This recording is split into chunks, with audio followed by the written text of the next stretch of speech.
Halo CS, apa kabar? Di video kali ini kita mengangkat dari sebuah novel yang terinspirasi dari kisah nyata, yaitu film Into the Wild yang dirilis pada tahun 2007.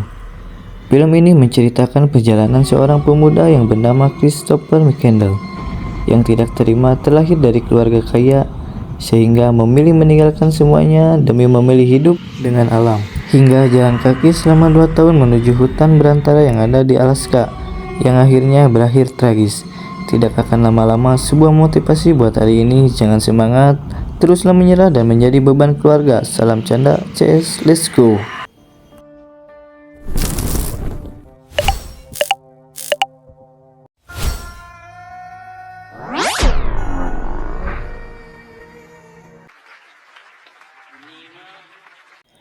Film diawal pada tahun 1990 dengan menampilkan seorang pemuda, kita panggil saja Chris.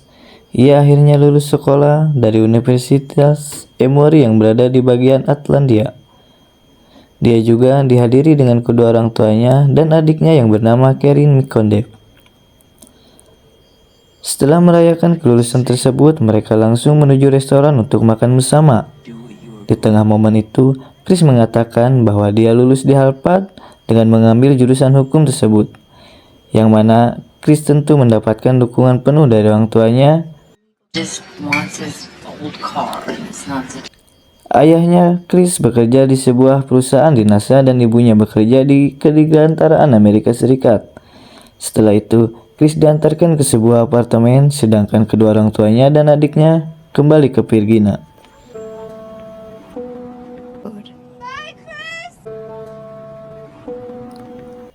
Setelah itu, Chris pun membakar dan menggunting semua identitasnya dan berencana mendonasikan semua uangnya berjumlah $24.000 ke sebuah yayasan.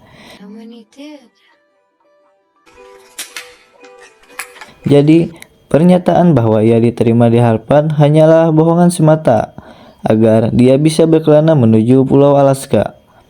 Chris menginginkan hal tersebut karena didasari dengan kekecewaan yang terhadap orang tuanya yang memasukkan dan selalu mengenalkan materi dalam mengukur kebahagiaan dan berbagai hal, sehingga Chris lebih memilih untuk menggantungkan dirinya pada alam demi mendapatkan kebahagiaan yang sesungguhnya.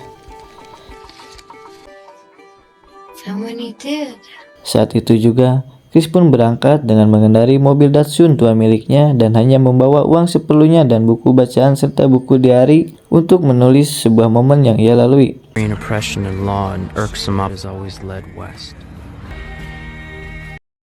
Tanpa disangka-sangka, saat itu ia sedang beristirahat. Pada malam hari ternyata ada banjir bandang yang menghantam mobil tua miliknya.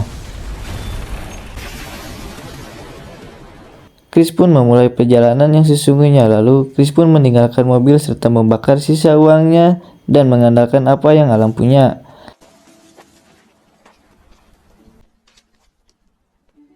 Tepat pada bulan Juni tahun 1990, Chris akhirnya sampai di Arizona.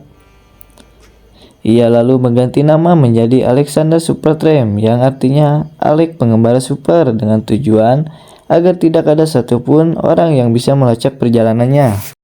Dan pada saat itu juga, tepat setelah 2 bulan perjalanannya, orang tua Chris tidak pernah kunjung menerima kabar dari anaknya, sehingga mereka pergi menuju Atlanta untuk menjenguknya. Namun, nihilnya, mereka terpaksa harus kembali lagi karena di sana tidak ada satupun yang mengetahui keberadaan Chris.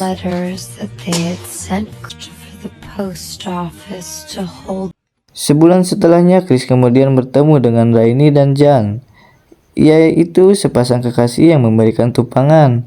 Mereka kemudian bermalam di pantai, namun sayangnya keesokan harinya Chris justru pergi begitu saja tanpa pamit dan melanjutkan perjalanannya untuk menemukan teman baru dan pengalaman baru.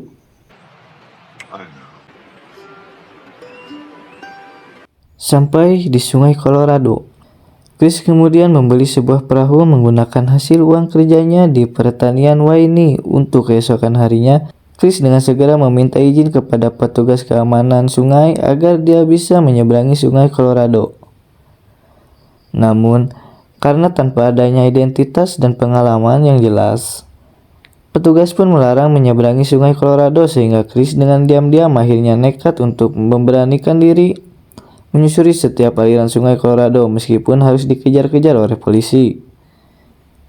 Setelah berhasil lolos dari kejaran polisi, Chris kembali menggunakan sisa uangnya dari bekerja di lahan pertanian milik Wayne untuk bertahan hidup dan membeli makanan, sehingga ia pun kembali menggunakan perahu karetnya untuk menyusuri setiap sungai yang tanpa disangka-sangka justru membawanya ia ke Meksiko. Di sana, ia pun diamankan dan diinterogasi oleh petugas. Karena akan diamankan, Chris pun langsung memanfaatkan kereta barang yang melintas dengan cara menumpang secara ilegal agar bisa kembali lagi ke Amerika, dan ternyata justru kereta tersebut membawanya ke Los Angeles. Ia dengan segera memanfaatkan shelter home untuk bermalam di sana secara gratis.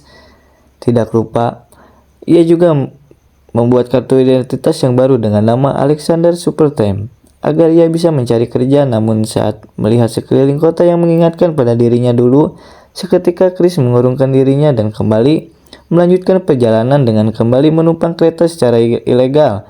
Sayangnya, petugas kereta mengetahui bahwa keberadaannya dan langsung memukulnya hingga berdarah-darah.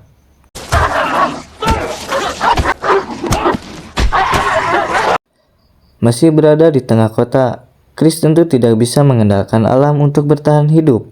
Ia pun akhirnya bekerja di sebuah restoran makanan cepat saji, namun tidak bertahan lama karena dia harus dipecat karena hal sepele.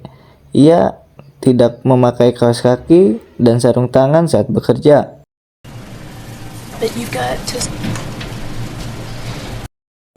Ia pun terpaksa melanjutkan perjalanannya. Chris justru pergi di mana Rainy dan Jan tinggal. Ia pun kemudian memutuskan untuk tinggal beberapa lama dan bekerja sebagai penjual buku bekas di sana. Chris juga bertemu dengan gadis cantik yang bernama Tracy dan diam-diam menaruh hati padanya. Sejak pandangan pertama, namun yang ada Chris justru menolak gadis cantik yang bernama Tracy. Singkat cerita, setelah merayakan malam Natal di kota, keesokan harinya Chris memutuskan untuk kembali lagi melanjutkan perjalanannya yang diantarkan oleh Jan untuk membeli keperluan makanan sebagai keperluan bekal. Setelah itu, Chris bertemu dengan kakek tua yang bernama Ron Prince. Ron yang merasa kesepian karena tinggal sendirian, lalu mengajak Chris untuk tinggal bersama selama beberapa bulan di rumah Ron dan banyak menghabiskan waktu bersama Ron. Ron juga yang sangat sayang kepada Chris, lalu menawarkan apakah dia mau diadopsi untuk menjadi cucunya, tetapi Chris mengatakan bahwa ia akan membicarakan hal itu setelah ia kembali dari Alaska.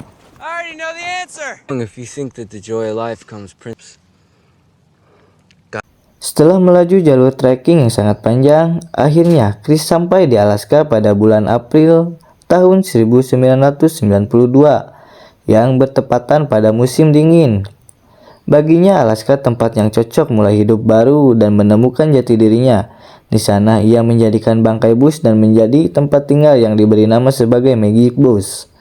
Kegiatan sehari-hari Chris dihabiskan dengan membaca buku dan berburu hewan seperti burung dan ikan, serta mencari tanaman untuk dijadikan stok makanan. Tidak lupa untuk setiap harinya Chris menulis setiap momen dan kisah perjalanannya.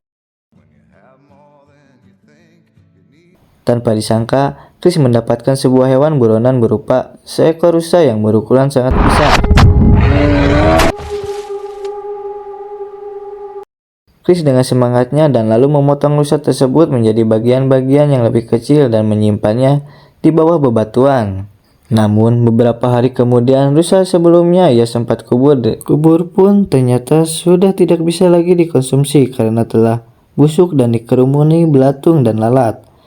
Merasa kecewa, Chris pun kembali kepada Magic Bus dan melanjutkan pekerjaannya dengan menulis diary dan membaca buku. Entah kenapa, pada saat itu ia justru mendapatkan kutipan yang sangat berarti yang menuliskan bahwa kebahagiaan sesungguhnya adalah kebahagiaan yang bisa kita bagikan kepada orang lain. Selain itu, kutipan buku itu menuliskan bahwa tidak ada kebahagiaan yang lebih berarti bagi seorang lelaki ketika ia sudah menemukan belahan jiwanya dan memiliki keturunan. Keesokan harinya, Chris terbangun dengan perut yang sangat lapar, namun sudah tidak ada lagi persediaan makanan. Bahkan binatang sekalipun sudah tidak bisa lagi ditemukan karena mungkin sudah berimigrasi akibat perubahan musim. Yang ada, Chris pun dengan segera membuat lubang di sabuknya agar bisa mengikat perutnya lebih erat lagi untuk menahan lapar. Beruntungnya, Chris membawa sebuah buku botani. Ia dengan segera mengandalkan buku itu untuk mencari-cari jenis tanaman apa yang bisa ia makan. Lalu ia menemukan sebuah tanaman kentang liar yang dianggap bisa dimakan. Dan keesokan harinya, tanpa disangka-sangka, Chris justru terbangun dengan tubuh yang sangat menggigil karena demam tinggi yang tidak tahu disebabkan oleh apa. Akhirnya, ia pun mencoba membaca buku kembali mengenai tanaman apa yang telah ia makan.